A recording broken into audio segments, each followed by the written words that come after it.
Hello students, welcome to my YouTube channel Professor Ravindra Gaikwad Ish Coaching Classes Wash. तुम्ही त्या चॅनलला subscribe केलं नसेल तर सबस्क्राइब करा, बेल आयकॉनचं बटन दाबा. त्यास तुम्हाला दररोजचे डेली नोटिफिकेशन येत राहतील आणि आपल्या मित्रांमध्ये शेअर करत राहा, कमेंट्स करत राहा आणि त्याला लाईक्स करत जा. जेवढे तुमच्या लाईक्स आणि कमेंट असतील तेवढे व्हिडिओ तुम्हाला डेली पाहायला भेटतील आणि चांगल्या भाषेमध्ये किंवा सोप्या भाषेमध्ये व्हिडिओ पाहता येतील. पण आपण कालच मला समजलेलं आहे की तुमचे एक कॉलेजमधले वॅकेशन बॅच नवीन 12वीचे स्टार्ट झालेले आहेत ऑनलाईन फॉर्ममध्ये.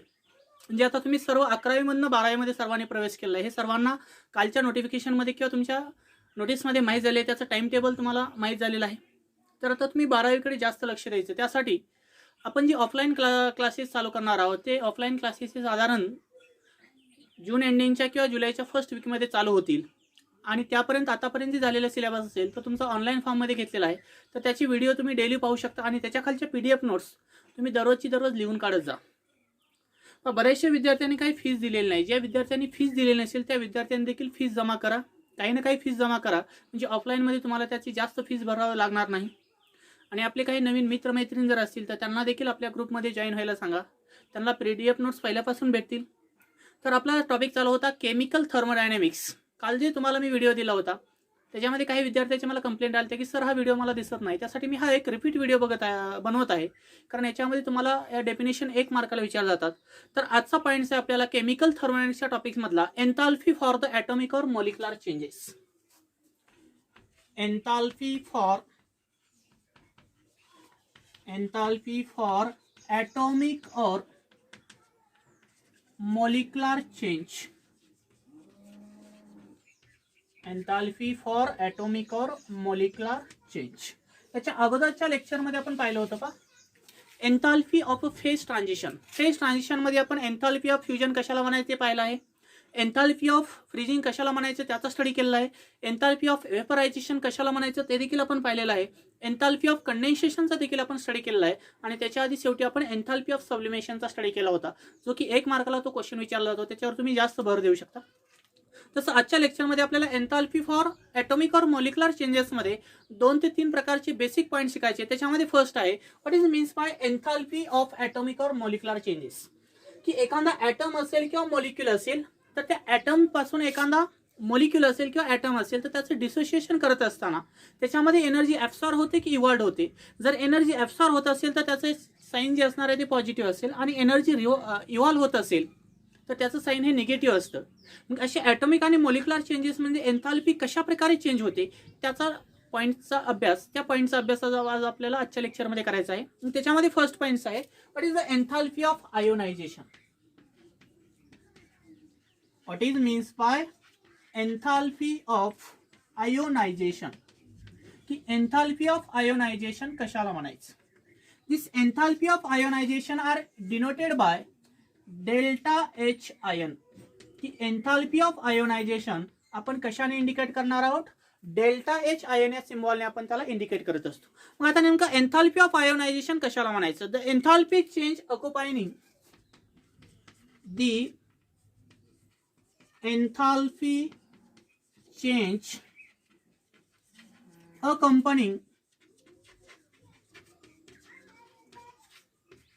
accompanying the removal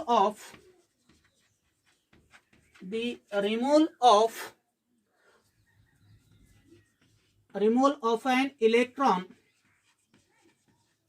The enthalpy change accompanying the removal of an electron from one mole of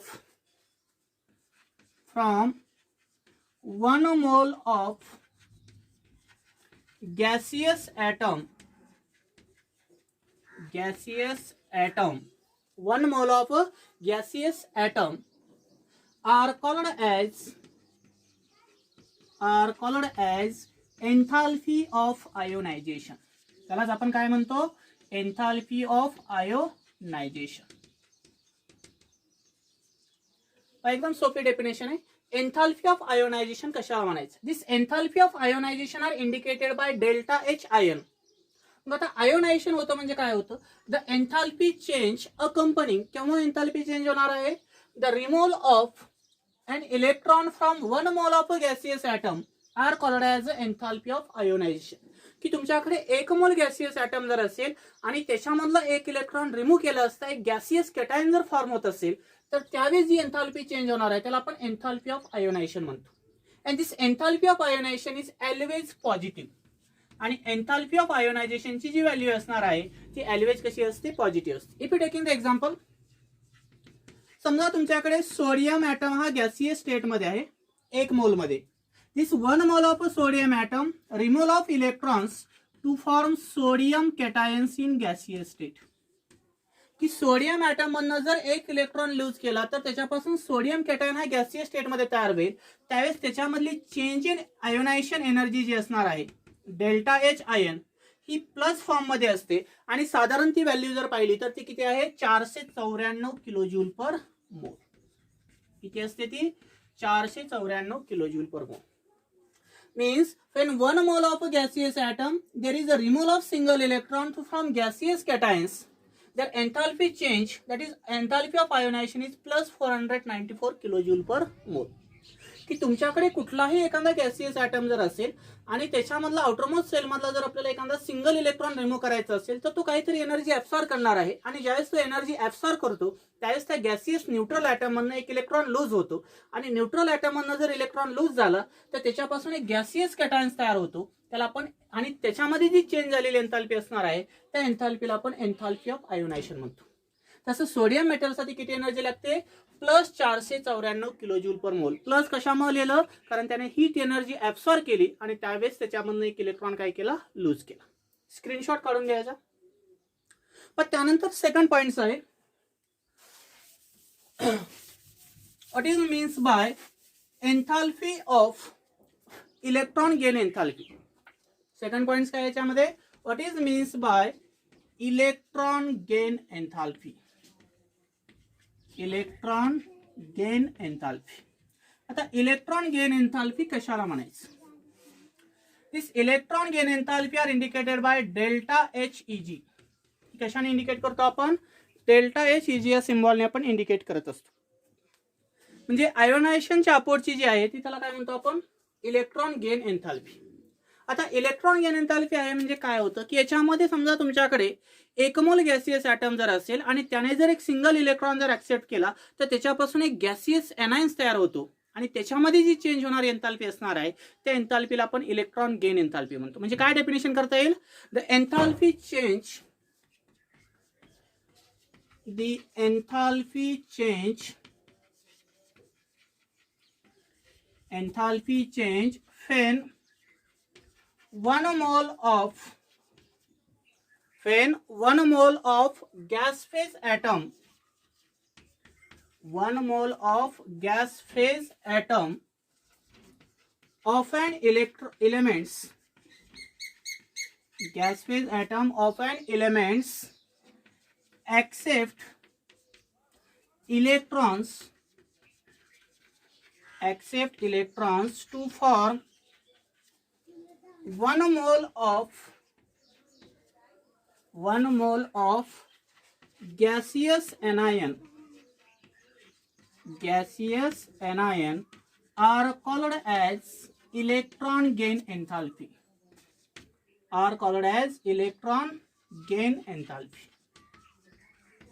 एकदम सोपी डेफिनेशन आहे याची, छोटीशी, की इलेक्ट्रॉन गेन एन्थाल्पी आपण कशाने इंडिकेट करतो, it is indicated by delta H. E means electron, G means gain. Gain करणे म्हणजे ऍक्सेप्ट करतो. मग आता इलेक्ट्रॉन गेन एन्थाल्पी मध्ये इलेक्ट्रॉन गेन करत असतो म्हणजे याच्यामधली जी delta H E G value असते ती ऑलवेज निगेटिव्ह असते. लक्षात राहू द्या. तसं आयोनायझेशन मध्ये काय सांगितलं, तो एनर्जी ऍब्सॉर्ब करतो म्हणजे पॉझिटिव्ह व्हॅल्यू असतं. तसं इलेक्ट्रॉन गेन एन्थाल्पी मध्ये व्हॅल्यू ही कशी असते, तुमची निगेटिव्ह असते. मग काय डेफिनेशन केली आपण, the enthalpy change when 1 mole of a gas phase atom of an elements. की एन्थाल्पी चेंज होते केव्हा, when 1 mole of a gas phase atom of an element accept the single electron to form 1 mole of a gaseous anions are called as electron gain enthalpy. की तुमच्याकडे 1 मोल gaseous item जर असेल, non metal असेल, समजा chlorine असेल, bromine असेल किंवा आयोडीन असेल, म्हणजे इलेक्ट्रोनेगेटिव्ह ॲटम असेल आणि त्याने जर एखादा सिंगल इलेक्ट्रॉन जर ऍक्सेप्ट केला तर त्याच्यापासून 1 मोल गॅसियस एनायन जर फॉर्म होत असेल तर ते फॉर्म होण्यासाठी एनायन फॉर्मेशनसाठी लागणारी जी एन्थाल्पी असणार आहे त्या एन्थाल्पीला आपण इलेक्ट्रॉन गेन एन्थाल्पी म्हणतो. म्हणजे काय एक्झाम्पल घेता येईल पहा, Cl in gaseous state accept the single electron to gives Cl minus in gaseous state. की एक क्लोरीन ॲटम आहे त्याने एक इलेक्ट्रॉन ऍक्सेप्ट केला म्हणजे इथं Cl मायनस तयार झाला म्हणजे त्याला आपण एनायन म्हणतो. आणि याची डेल्टा एच इजी ची व्हॅल्यू जर पाहिली तर ती कशी असते, निगेटिव्ह, आणि ती आहे 349 किलो जूल पर मोल. किती आहे ती, 349 किलो जूल पर मोल. तर याचा स्क्रीनशॉट काढून घ्या इलेक्ट्रॉन गेन एन्थाल्पीचा.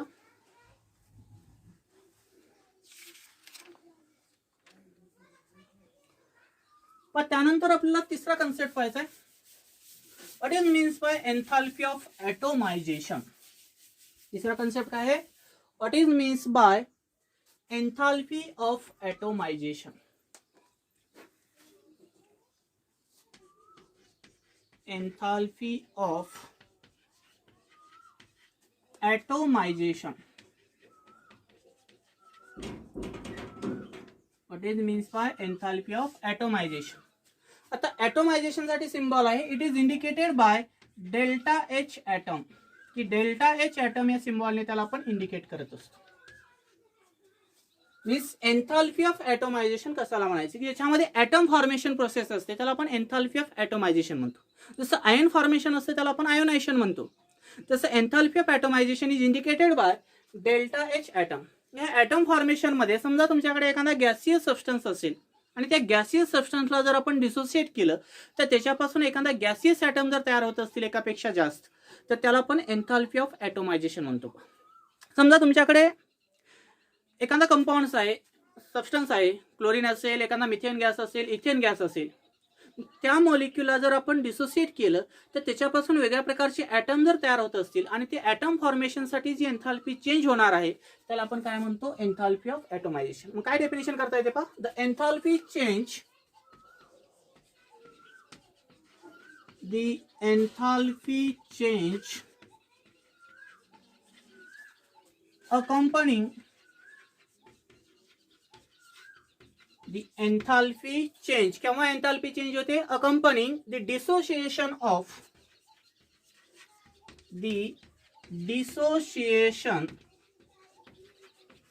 त्याचं डिसोसिएशन होणार आहे. मीन्स डिसोसिएशन ऑफ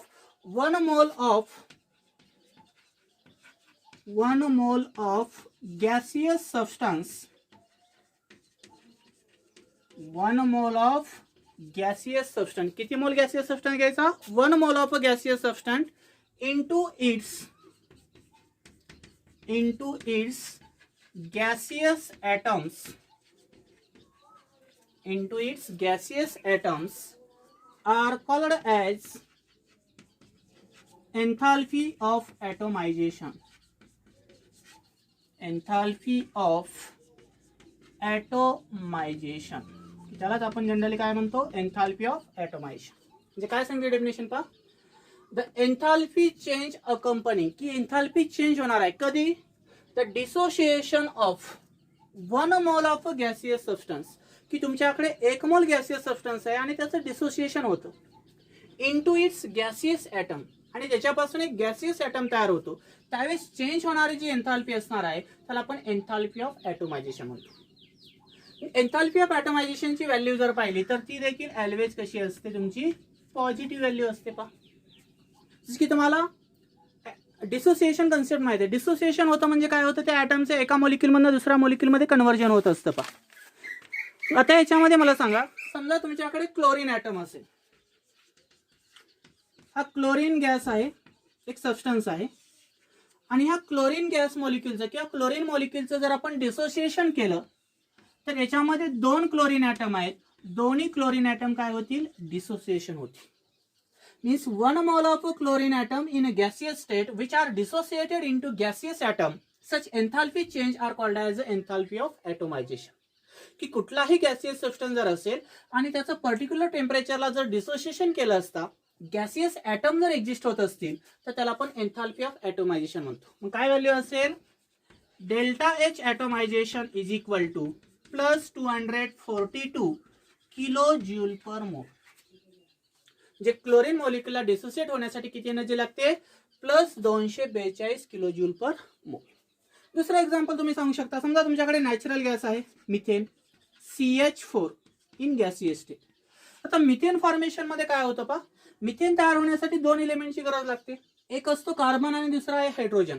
4 हायड्रोजन आहेत आणि 1 कार्बन आहे. मग ह्या मिथेन गॅसचं जर आपण डिसोसिएट केलं तर एक सिंगल कार्बन गॅसियस स्टेटमध्ये एक्झिस्ट होईल, याला आपण कोल म्हणू, आणि दुसरा तुमचा हायड्रोजन असेल, नासेंट हायड्रोजन, जे की तुम्हाला 4 भेटतील. म्हणजे काय होईल पहा, 1 mole of methane gas which on dissociation to gives carbon in gaseous state plus 4 equivalent of hydrogen in gaseous state. 4 equivalent of hydrogen in gaseous state. त्यावेळेस चेंज इन एन्थाल्पी जर पाहिली तर याच्यामध्ये नंबर ऑफ हायड्रोजन ॲटम 4 आहेत, जी याची value always positive असते आणि साधारण ती 1660 किलो जूल पर मोल एवढी एनर्जी त्याला लागते डिसोसिएशनसाठी. म्हणजे मिथेनचं डिसोसिएशन केलं असता कार्बन गॅस आणि 4 हायड्रोजन भेटतात. मी त्याला असं देखील लिहू शकता, 4 हायड्रोजन्स इन गॅसियस स्टेट. त्यावेळेस याची डेल्टा एच ॲटमायझेशन व्हॅल्यू किती आहे, प्लस 1660 किलो जूल पर मोल. तर हे दोन एक्झाम्पल कशाचे आहेत, एन्थाल्पी ऑफ ॲटोमायझेशन. लक्षात आलं की 1 मोल गॅसियस सबस्टन्सला जर डिसोसिएट केलं असता, गॅसियस ॲटम जर तयार होत असतील आणि त्याच्यामध्ये चेंज होणारी जी एन्थाल्पी असणार आहे ती एन्थाल्पी म्हणजे एन्थाल्पी ऑफ ॲटोमायझेशन असते आणि त्याची ऑलवेज व्हॅल्यू कशी असते, पॉझिटिव्ह. स्क्रीनशॉट काढून घ्या.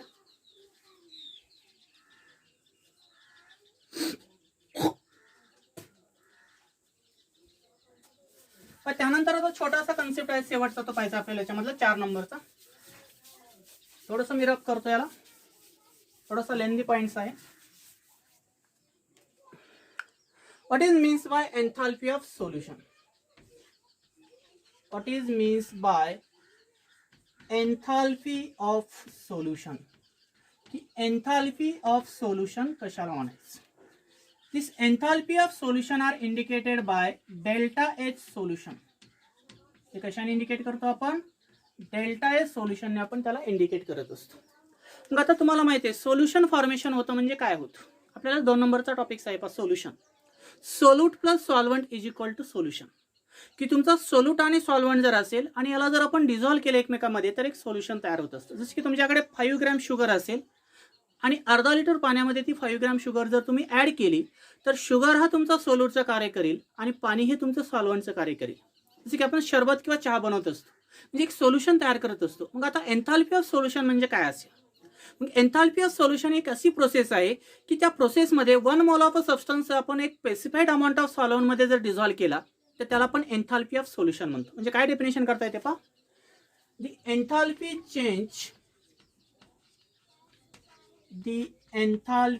चेंज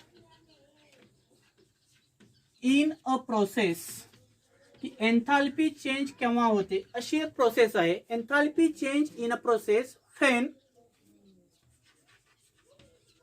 केव्हा होणार आहे, when 1 mole of a substance 1 mole of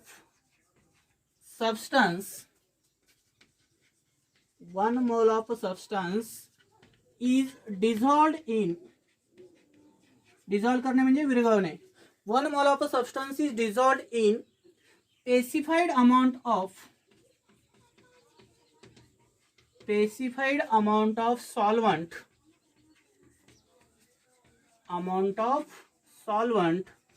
are called as enthalpy of solution. Enthalpy of solution. काय डेफिनेशन केली पाहिजे एन्थाल्पी ऑफ सोल्युशनची, the enthalpy change in a process, की एक अशी प्रक्रिया आहे when 1 mole of substance is dissolved in specified amount of solvents are called as enthalpy of solution. की 1 मोल सबस्टन्स जर आपण आयोनिक कंपाऊंड असेल तुमच्याकडे जो सॉलिड स्टेटमध्ये असतो, तो जर आपण स्पेसिफाईड अमाऊंट ऑफ सॉल्व्हंटमध्ये जर डिझॉल्व्ह केला तर त्याच्यापासून जे सोल्युशन तयार होणार आहे त्या सोल्युशनच्या चेंजला आपण काय म्हणतो, एन्थाल्पी ऑफ सोल्युशन. समजा आपण शरबत तयार करतो, आता एक्झाम्पल सांगितल्याप्रमाणे शुगर आपण पाण्यामध्ये ऍड करतो. मग शुगरला डिझॉल्व्ह होण्यासाठी जी एन्थाल्पी चेंज होणार आहे ती एन्थाल्पी म्हणजे काय असेल, तुमची एन्थाल्पी ऑफ सोल्युशन असेल. मग याच्यामध्ये आपल्याला 2 प्रकारचे एक्झाम्पल सांगता येतात जनरली. समजा तुमच्याकडे आयोनिक कंपाऊंड आहे NaCl, जो की सॉलिड स्टेट मध्ये असतो. कोणत्या स्टेट मध्ये आहे? सॉलिड स्टेट मध्ये. आणि याच आयोनिक कंपाऊंडला जर आपण ॲक्वियस सोल्युशन मध्ये डिझॉल्व्ह केलं, ॲक्वियस सोल्युशन आहे म्हणजे ते काय घेणार आपण? H2O घेणार, बरोबर. NaCl ला जर वॉटर मध्ये डिझॉल्व्ह केलं तर याच्यापासून NaCl हा ॲक्वियस फॉर्म मध्ये तयार होतो. Means any ionic compounds are dissolved in water, there is a formation of ionic solution in aqueous form. Aqueous form मध्ये जे सोल्युशन तयार होणार आहे त्याला आपण एन्थाल्पी ऑफ सोल्युशन म्हणतो. त्याला आपण कसं लिहिणार? Delta H solution. याच्यामध्ये लागणारी व्हॅल्यू ही पॉझिटिव्ह असते आणि साधारण 4 किलो जूल पर मोल लागते. किती लागते? 4 किलो जूल पर मोल. दुसरे एक्झाम्पल तुम्ही घेऊ शकता आयोनिक कंपाऊंडचं, potassium chloride in solid state, आणि त्याला आपण वॉटरमध्ये डिझॉल्व्ह केलं म्हणजे ॲक्वियस फॉर्म मध्ये आहे. त्यावेळेस पोटॅशियम क्लोराईडला जर वॉटरमध्ये डिझॉल्व्ह केलं तर त्याच्यापासून काय तयार होतो? KCl हा ॲक्वियस फॉर्म मध्ये तयार होतो. त्यावेळेस लागणारी डेल्टा H सोल्युशनची जी व्हॅल्यू आहे ती देखील पॉझिटिव्ह असते आणि ती साधारण 17.2 किलो जूल पर मोल लागते. किती लागते? 17.2 किलो जूल पर मोल. Means when 1 mole of ionic compounds are dissolved in specific amount of solvent to form aqueous solution, such enthalpy are called as the enthalpy of solution. की त्याला देखील आपण काय म्हणतो? enthalpy of solution. मग तुमचा NaCl असेल तो वॉटरमध्ये डिझॉल्व्ह केला, NaCl ॲक्वियस तयार म्हणजे Na प्लस ॲक्वियस आणि Cl मायनस ॲक्वियस तयार होतो. इलेक्ट्रोलायटिक सोल्युशन असेल तर त्यावेळेस त्याच्यामध्ये enthalpy of solution he plus value असते, कारण तो ॲब्सॉर्ब करत असतो हीट एनर्जी, म्हणजे ते किती आहे? 4 किलो जूल पर मोल. तशाच प्रकारचं एक्झाम्पल आहे पोटॅशियम क्लोराईडचं. पोटॅशियम क्लोराईडला जर आपण वॉटरमध्ये डिझॉल्व्ह केला तर पोटॅशियम क्लोराईड हा ॲक्वियस फॉर्ममध्ये तयार होतो आणि त्याची एन्थाल्पी ऑफ सोल्युशन असते plus 17.2 kilo joule per mole. But this enthalpy of solution are taking place in 2 step. पण ती रिएक्शन ही 2 स्टेपमध्ये होत असते. स्क्रीनशॉट काढून घ्यायचं.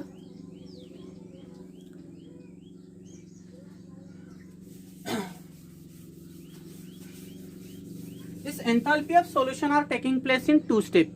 की समजा तुमच्याकडे एखादा ionic compound, means any ionic compound dissolve in water, it takes place in 2 steps. की एखादा आयोनिक कंपाऊंड जर आपल्याला वॉटरमध्ये डिझॉल्व करायचं असेल आणि त्याची एन्थाल्पी ऑफ सोल्युशन जर प्रॅक्टिकली कॅल्क्युलेट करायची असेल तर त्याच्यामध्ये 2 प्रकारे ती स्टेपमध्ये होत असते. तर फर्स्ट स्टेप आहे त्याच्यामध्ये, स्टेप नंबर फर्स्ट आहे पहा, एन्थाल्पी ऑफ सोल्युशनला आपण कशा प्रकारे कॅल्क्युलेट करत असतो ते. तर त्याच्यामध्ये फर्स्ट स्टेप आहे, the ions are separated from the molecules. The ions are separated from the molecules. Separated from the molecules. की समजा तुमच्याकडे एखादा आयोनिक कंपाऊंड आहे, तो जर आपण एखाद्या वॉटरमध्ये ऍड केला तर त्याचं पहिल्यांदा सेपरेशन होतं म्हणजे डिसोसिएशन होत असतं. This is the first step. First स्टेपमध्ये काय आहे? The ions are separated from the molecules. If you taking the example like MX in solid state, तुमच्याकडे एक मेटल हलाइड्स आहे. M म्हणजे मेटल, X म्हणजे हलाइड्स. तो सॉलिड स्टेट मध्ये असतो म्हणजे आयोनिक कंपाऊंड आहे. कसला कंपाऊंड आहे हा? आयोनिक कंपाऊंड आहे. याला जर आपण डिसोसिएट केलं तर याच्यापासून तुम्हाला metal कॅटायन्स in gaseous state and X negative in gaseous state तयार झालेले दिसतात. म्हणजे फर्स्ट स्टेपमध्ये जो आयोनिक कंपाऊंड आहे MX सॉलिड स्टेटमध्ये, त्याचं वॉटरमध्ये डिसोसिएशन केलं असता कॅटायन आणि एनायन्स हे फर्स्टली काय होतात? सेपरेट होत असतात. म्हणजे मेटल कॅटायन्स आणि X निगेटिव्ह एनायन्स तयार होतात आणि ते कुठल्या स्टेटमध्ये असतात? गॅसियस स्टेटमध्ये. But enthalpy change for this first step is a crystal lattice enthalpy. आणि ह्या स्टेपमध्ये जी एन्थाल्पी चेंज होणार आहे, this enthalpy is called as a crystal lattice enthalpy. And this crystal lattice enthalpy is always positive.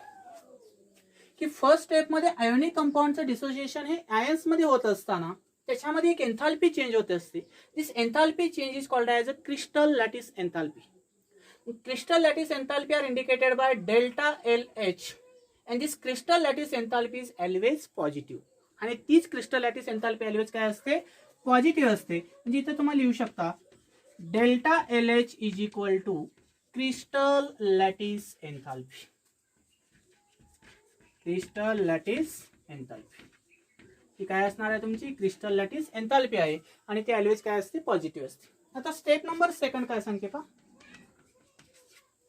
Step number second मध्ये जर आपण पाहिलं, they ions are hydrated with water molecules surrounding them, की तुमचे जे ion form झालेले आहेत त्याला काय करतात, वॉटर मॉलिक्युल सराउंडेड करतात आणि तो हायड्रेटेड फॉर्म मध्ये तयार होत असतो. Means ions are hydrated,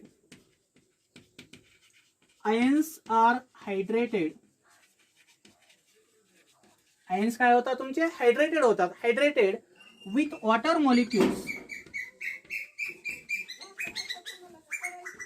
water molecules surrounding them, की त्याच्याभोवती तुमचे वॉटर पार्टिकल काय होतात, सराउंड झालेले दिसतात आणि त्याच्यामुळे जे आयन फॉर्म झालेलं आहे ते आयन काय होतात तुमचे, हायड्रेट झालेले दिसतात. कशा प्रकारे आयन मॉलिक्युल हायड्रेट होतात पहा. समजा तुमच्याकडे मेटल कॅटायन्स आहे गॅसियस स्टेट मध्ये आणि x number of water particle आहे तुमच्याकडे, त्याच्यापासून एक कॉम्प्लेक्स तयार होतो MH2O x टाइम्स आणि चार्ज कोणता असेल, प्लस. म्हणजे मेटलला काय करतील, वॉटर पार्टिकल त्याला सराउंड करतात, एक्स नंबर ऑफ असतील, 5 असतील, 6 असतील, 10 असतील, 4 असतील. नंतर तुमच्याकडे एनायन फॉर्मेशन असेल, X negative in gaseous state आणि Y number of water molecule असतील. हे Y number of water molecule X number of एनायनला काय करतील, सराउंडिंग करतील आणि हायड्रेटेड सोल्युशन तयार होईल. म्हणजे काय तयार होईल, XH2O y times negative minus. म्हणजे फर्स्ट स्टेप मध्ये काय झालं पहा, ions are separated from the molecule, की आयोनिक कंपाऊंड होता मेटल हॅलाइड, त्याला आपण सेपरेट केलं आणि त्याच्यापासून मेटल कॅटायन्स आणि हॅनायन्स तयार झाले. याच्यामध्ये चेंज होणारी जी एन्थाल्पी असणार आहे त्याला आपण क्रिस्टल लॅटिस एन्थाल्पी म्हटलं आणि ती कशाने इंडिकेट केली, डेल्टा LH. त्यावेळेस त्याची व्हॅल्यू LH काय असते, पॉझिटिव्ह असते. सेकंड स्टेप मध्ये काय होतं पहा, those ions are hydrated with water molecule surrounding them.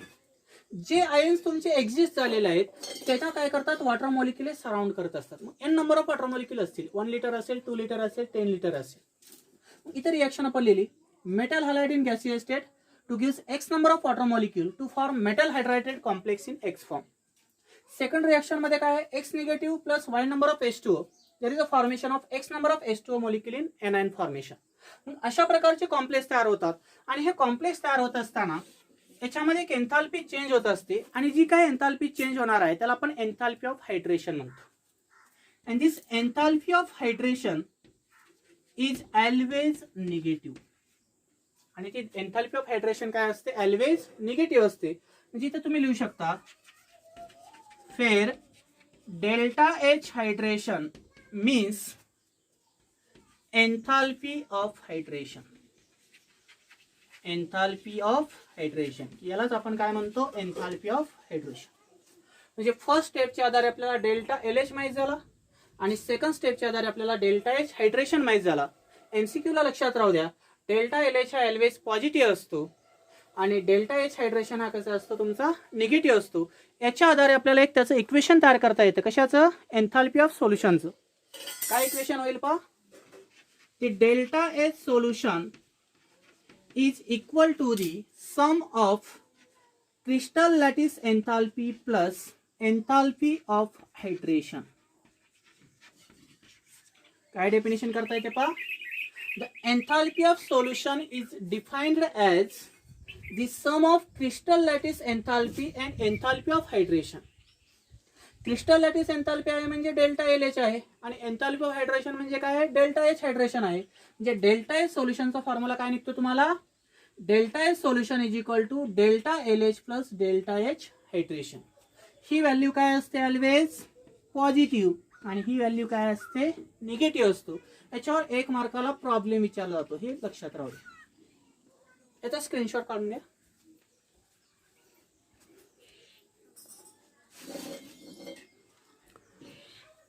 आता या फॉर्म्युलेच्या आधारे आपल्याला शेवटचे 2 प्रॉब्लेम सॉल्व्ह करायचे, मग आपलं इथे लेक्चर एंड होईल.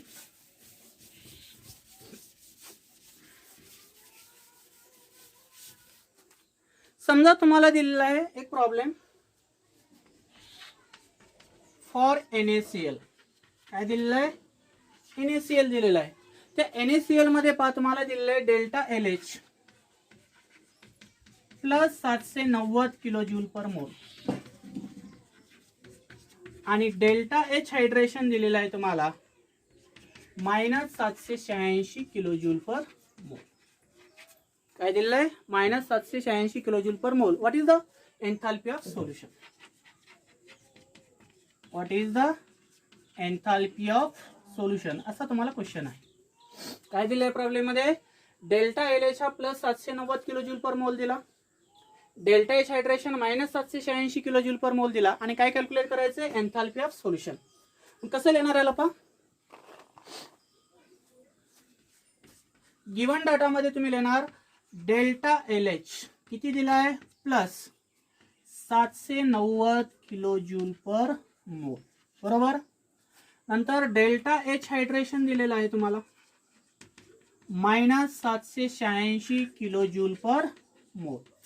पण तुम्हाला डेफिनेशनच्या आधारे फॉर्म्युला माहिती आहे काय आहे, the enthalpy of solution is equal to crystal lattice enthalpy plus enthalpy of hydration. हा फॉर्म्युला माहित आहे, ती व्हॅल्यू सबस्टिट्यूट करा. काय होईल, प्लस 790 प्लस डेल्टा एच हायड्रेशनची व्हॅल्यू काय आहे, minus 786, that is equal to plus 790 minus plus काय होईल, मायनस होईल 786, म्हणजे इथे काय येईल, प्लस 4 किलो जूल पर मोल. आणि ही कशाची एन्थाल्पी ऑफ सोल्युशन असेल, this is the enthalpy of solution for NaCl. तर अशा प्रकारचे प्रॉब्लेम तुम्हाला एक्झाम मध्ये विचारतात. स्क्रीनशॉट काढून घ्यायचा.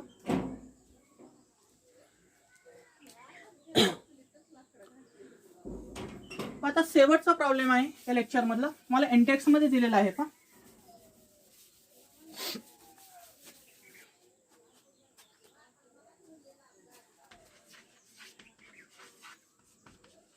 फॉर पोटॅशियम क्लोराइड म्हणजे KCl, delta L H is equal to, याची डेल्टा एल एच व्हॅल्यू दिली आहे तुम्हाला 699 किलो जूल पर मोल,